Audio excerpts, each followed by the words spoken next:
Pag-usapan natin itong si Justin Brownlee, isang naturalized na manlalaro para sa Gilas, Pilipinas at import ng Barangay Ginebra sa PBAA, nakaranas ng ilang issue sa kalusugan kamakailan. Noong October 2023, matapos ang tagumpay ng Pilipinas sa Asian Games, siya ay nagpositibo sa isang ipinagbabawal na sustansya na naugnay sa cannabis.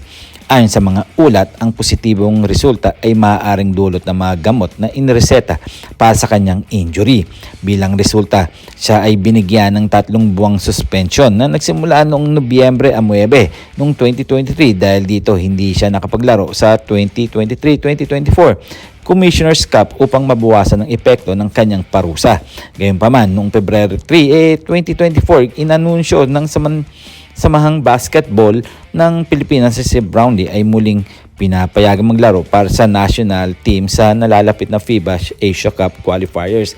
Alam niyo ba nung naglaro si Justin Brownlee nung nakalaban nila ang San Miguel Beerman, nakaranas na naman ito ng pananakit ng katawan dahil nga isinugod siya sa ospital. Well, sana nga okay lang siya at ipagpatuloy yung kanyang paglalaro. Well, sabi nga daw sa balita na si Justin Brownlee nga nakakaranas nga daw ng fever. Well, sana nga gumaling na siya dahil marami pa siyang harapin na malalakas na team sa PBA para maumpisa niya na ang pagpapahinga. Well, kayo ano sa palagay nyo dahil na nga tumatanda na itong si Justin Brownlee?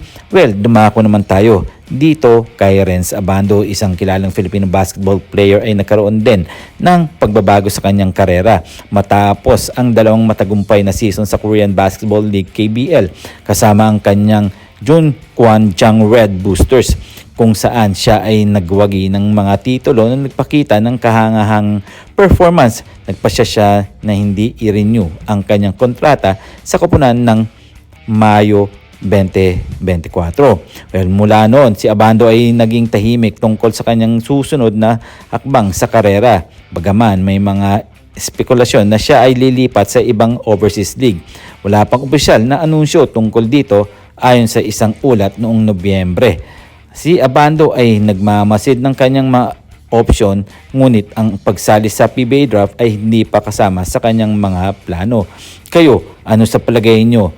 Etong si Abando kaya mapaglaro sa PBA o makukuha ng ibang koponan na katulad ng Barangay Ginebra?